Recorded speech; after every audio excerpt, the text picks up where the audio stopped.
Hi, hope you're having a great day. You're watching JFG Entertainment, and for this video, I'm gonna go over Ironheart, including leaks, which those leaks include set photos and Lego photos and everything. So I'm gonna go over that, as well as new plot details that have arisen through either through leaks as well or through confirmed things, and villains. Villains especially, I have a lot of information on the villains of the show. They're gonna be two main villains, and I have a lot of information on it, and possibly Agatha in the show, possibly, and just information on the show in general. So yeah, trust me, if you're excited for Ironheart, then this is the video for you because there's a lot of news for you that I think you're going to love a lot, and that even got me excited. Even as somebody that wasn't really excited for the show, this got me excited. So yeah, let's go over it. So first of all, let's start with the main details of Riri. And Riri is Ironheart, that's her name, Riri. So yeah, first of all, Riri will be kicked out of MIT because she broke the rules, including doing homework for money for other students in there, but she could use that money to fund her suit. So MIT was previously mentioned in Spider-Man No Way Home with Spider-Man, Peter Parker himself wanted to go to MIT really bad, so they might cross over there a little bit because, you know, Peter Parker is in MIT now. So yeah, it's gonna be very interesting. But yeah, she will get kicked out of MIT because she broke those rules, but she got money to fund her suit, so technically it's worth it. And it seems like this show is going to be like the origin to Riri, and it's going to be set around the blip time, meaning that it will probably take place before Wakanda Forever, which is very interesting. However, I do expect to either have a time jump in the show, so maybe like the first two episodes are like before Wakanda Forever and time jump, or like the first three episodes, or either that, or it's going to be flashbacks in the show, where it's going to be like, okay, we have these flashbacks, but then we go back to the main story, and we have these flashbacks that connect to the main story. I could definitely see that. I'm very curious how they're going to end up doing it, but part of it will take place before Wakanda Forever, which is really interesting. So part of it is going to be in the past. Like I said, I still think part of the story is going to be post Wakanda Forever, so it's either flashbacks or time jump, one of the two, and I think both of them will work very well. I think I'm leaning more towards flashbacks. I think that could be a little bit cooler, but we'll see. Now, Riri will take a job from Stane, which she will regret immensely, and I'm going to go into who Stane is, but he's a villain, so I'm going to go into that in a little bit. Now let's move on to some details of the show in general, and this show is going to have some crazy supernatural elements, and it's going to be more of like a concept of the magic versus technology. You know, there's always that fight, magic versus technology. Well, this show is going to explore that concept very, very well, and I'm very curious to see how that ends up happening. Of course, the villain will be magic set, and I'm going to give you that details of that in just a little bit. But first of all, let's go over the suits, and Riri will have more than one suit, and the first suit was just like in set photos, which is going to be this suit right here. As you can see, it has like, it looks very like armored and everything. It looks kind of cool, it looks kind of interesting. It gives me more of War Machine vibes than it gives me Tony Stark vibes, but I like it. I think it's a cool first suit. In the comics, she also has a very like buff suit, her first suit, so this comic book's accurate. And then you can see her in the other picture with like her CGI, like just the top, and then the rest is CGI.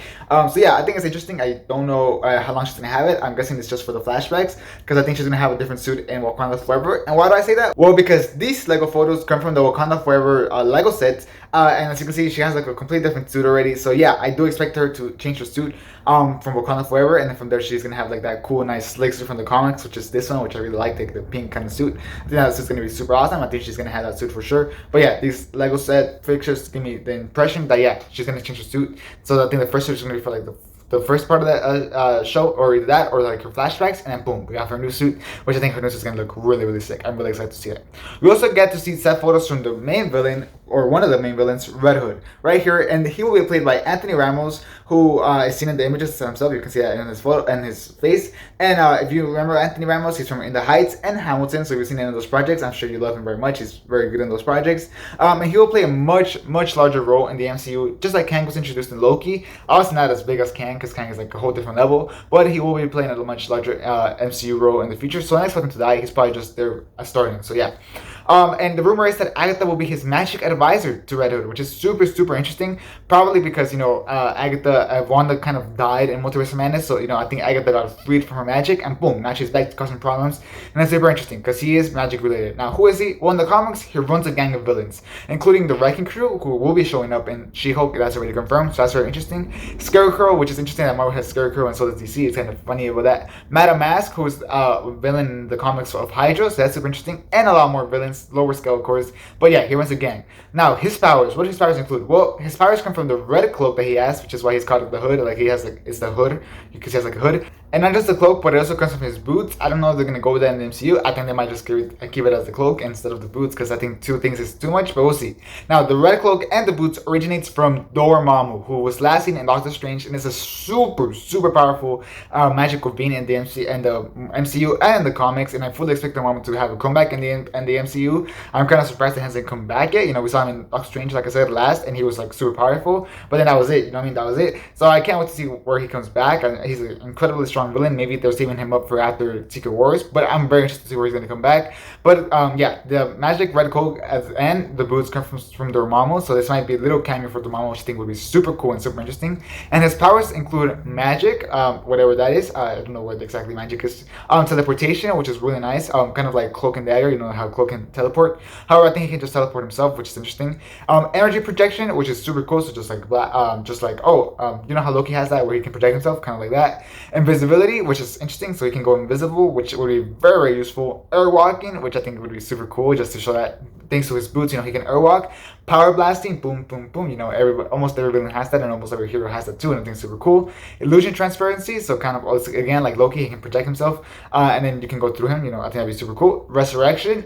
And magic bullets, which I think you will have that, because in this photo you see him kind of have like a gun, which is super interesting. So yeah, he's gonna have magic bullets. So yeah, I'm very curious. I'm pretty sure not all these powers are gonna show up in the show, because that's too much powers and like too powerful that I don't think they're gonna do that. I think they might just give him teleportation, which I think is super important to him, and magic bullets. I think that's gonna be the main two things. Maybe black power blasting, but I think if he has magic bullets, he's gonna need power blasting. So maybe energy projection, I could see. I don't know, we'll see. Or maybe invisibility, I think that would also be pretty cool. We'll see, but I don't think all these powers are gonna show up in the MCU, just a few, but I think that's still gonna be super cool. So that's the info that they have for Red Hood, or the Hood, whatever they want to call it, the MCU. I'm pretty sure they know with just the Hood, because Red Hood is kind of like, they might be confused with DC's Red Hood, so they might just go with the Hood. But yeah, that's the information we have on him. Now, he's just going to be one of the main villains, and the second main villain, which I mentioned a little bit earlier, is Ezekiel Stane, or Stane, which is aka Ironmonger. And yes, he is the son of Obadiah Stane, the villain of Iron Man 1, which is super interesting that they're bringing back like a faraway villain all the way from the very start of the MCU, Iron Man 1, and we're going to have his son join this crew, as you can tell by the last name, Stane, Obadiah Stane, Ezekiel Stane. Yeah, it's very interesting. He goes by the name Stane, just like a AKA kind of, and he will be one of the main villains alongside the Hood, like I mentioned. And in the comics, his motivation is to get revenge against Tony Stark for killing his father. Of course, this might be very similar to what we have in this show, as you know, Tony Stark technically did kill his father, technically, yeah. So I think I think the motivation is going to stay pretty much the same, except Tony Stark is dead now. So I'm very curious to see where he's going to go. Like I mentioned, I think part of this is going to be flashbacks. So I think that this might be before Tony Stark dies. I think that's going to be very interesting. I think it'll be super incredible to just see kind of like how some people really want to go against Tony Stark while he's kind of like having time with his family and everything. I think it'll be super interesting, and I'm very curious to see how they're going to handle that. In the comics, when he was young, he would put next generation weapons and bioweaponry for terrorists, probably the Seven Rings or whoever Obadiah Stane was working with in the original Iron movie. So it's kind of interesting that he kind of followed his father's path. I wonder if we're gonna get maybe some flashbacks with the original actor for Obadiah Stane, just to introduce them. I think that'd be super awesome, and like, oh my god, it's him. You know, I think the internet would go crazy. Besides that, he has enhanced his own body with cybernetics, turning him kind of into like a cyborg creature, which is super interesting. He has super incredible powers, which his powers include a cybernetic body, which is cool. Repulsor ray implant, so he can like shoot, which is interesting. A healing factor because of his cybernetic parts, so if you stab him or something, he'll heal pretty fast. And a suit, and this is a suit in the comics. It looks pretty cool, really cool. Very similar to Ironheart suit, so yeah, I think it's gonna be super awesome. But yeah, he's gonna be a secondary main villain. Like I mentioned earlier, Riri will get a job from him very early on in the show, but she will regret it immensely. She's just gonna hate working for him. Most likely, she's gonna find out that he works with terrorists and everything, and she's not gonna be part of it, or because she's gonna find out about his vendetta against Tony Stark. I think it's gonna be one of the two, but I think it's gonna be interesting to see how that plays into the show, and I think it'll be pretty cool to just see that. So yeah, that's what I have for you in this show, including villain information, plot details, set leaks, and everything. I think it's gonna be super cool. Hopefully you enjoyed this video, and if you did, then just please leave a like, especially if you found it informative and everything. Please leave a like, it took a lot of effort, so please leave a like. As well, subscribe for a lot of other content. I have a lot of other things covering, including Wakanda Forever leaks, which I'm gonna be covering in probably my next videos. So yeah, subscribe for that, as a bunch of other things to see in Marvel, Star Wars, all that type of stuff. Subscribe for all that content. And lastly, make sure to leave a comment below. What do you think of this information? Are you hyped up to see the Hood in here? Hyped to see Ironmonger's son in this show? I'm very interested. What about the suit? Do you think about the suit? All that type of stuff, tell me that down in the comments. I'm very curious to read it and respond. So yeah, make sure to tell me that down in the comments. And yeah, that'll be it for this video. Thanks for watching. Hope you have a great rest of your day. And this is J Entertainment, out.